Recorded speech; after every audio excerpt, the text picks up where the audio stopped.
Hey everyone, it's Our Man Reviews back here again today, and today I have another Goosebumps book review for you. It is another classic 62 Goosebumps book series book, and it's book number 13, Piano Lessons Can Be Murder.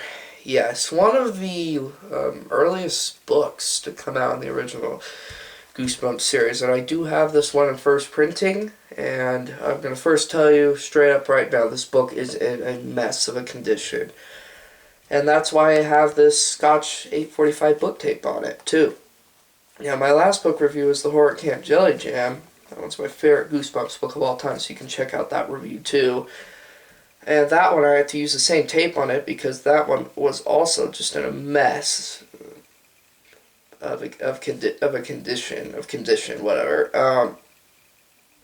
But this book, as you can see first down here, you have a bunch of wear, kind of like at the spine. The spine doesn't look as bad as Camp Jelly Jam's, but the front cover does look pretty nice, though. You can see the color scheme. Again, looks pretty nice. You got this like kind of dark red and like this light blue, light sky blue.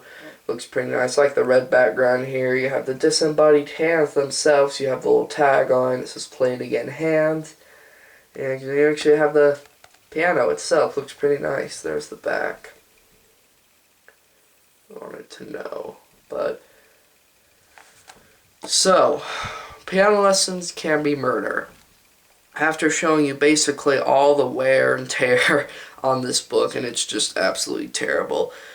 Now can finally go over the main plot overview and premise of this book. So basically, you have a young boy named Jerry, and him and his family basically move into this new house, which is basically very similar to a lot of other Goosebumps books. Some others have kind of the same setup of like their main protagonist characters moving into these new houses that may seem creepy, may seem haunted. Very similar to Welcome to Dead House, and some others that I can't think of name of the titles right now. But yeah, you have Jerry and his mom and dad move into this house, and up in the attic, Jerry finds this old dusty piano. And then he wants to take lessons.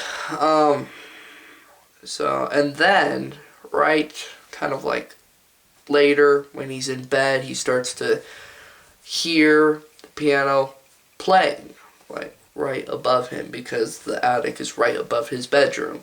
So he goes up the stairs, checks out the piano, tries to be as quiet as possible without getting caught.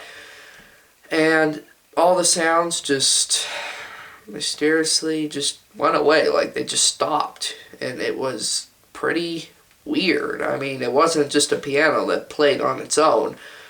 It had to have been someone that played it. So, that is the main plot, well, not main plot, I meant to say setup and mystery of this book. I think it was pretty well done. Well, that's a small piece of the main mystery in this book. And I think it was done very well done. Now, I will note that when I tried to reread this book, I did not like it as much as when I read it the first time, which made me really disappointed. But I'm going to try to reread the whole thing again and see if I'll like it. Maybe even more than the first time I've read it. I guess we'll have to see. But after that mysterious occurrence, that one night from Jerry, he starts to hear the piano playing over and over again, several other nights. And then they just move the piano into the family room, and then that is where Jerry spots a ghost. A ghost playing this piano. Now, this ghost has a pretty nice and creepy appearance in the book as well. At least is how it's described in the book. I think it was done pretty well done. Now, I have watched a TV episode of this book. I think it wasn't done quite as well as in the book. I think the book was done much better, but I still liked the TV episode for what it was. But anyways, Jerry spots this ghost. She's like a kind of young girl from like years and years ago. Pretty old ghost playing their piano. And then she warns Jerry, stay away from my piano, like this is my house. And then every time Jerry tries to tell his parents about this particular ghost, they just don't believe him. It's like, you gotta believe me. It's definitely not like the girl who cried wolf. I mean, it's definitely real, but you may think of it as that. But yeah, that's a big chunk of the main plot, setup, and mystery of this book. But after all that chaos, Jerry starts to begin to take piano lessons. Well, first he takes them at their house, and he meets this kind of old Santa-like man. At least that's what his appearance looks like in the TV episode and in the book. His name is Dr. Shriek. Yes, he's the music teacher that helps Jerry throughout this book, and man, Dr. Shriek is pretty creepy, actually. And there's a big twist about him in this book. Which you'll have to find out, because again, this is going to be a spoiler-free book review for you. So, yeah, Dr. Shriek, pretty creepy appearance in this book. Big twist about him. I actually liked the twist about him in this book. Now, the big twist ending in this book, a lot of people think is totally out of place and like, just bizarre, like it shouldn't have even been made into this book, but I liked the twist ending for what it was. And then after that first piano lesson practice in the house, well, I will note something else during there, though. Jerry starts to notice that Dr. Shriek is acting kind of weird to him. I mean, he's like always checking his fingers and stuff like that. It's just so weird. It's like he wants perfect hands, which is actually another big thing in this book that you'll have to find out when you read this book. Okay, so after all that, Jerry starts taking lessons in Dr. Shriek's piano lesson school.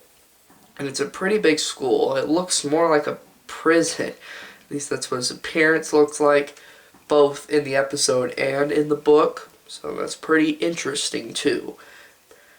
What else? Jerry meets the main janitor in this book. I forgot his name. Maybe I'll just check it in the book.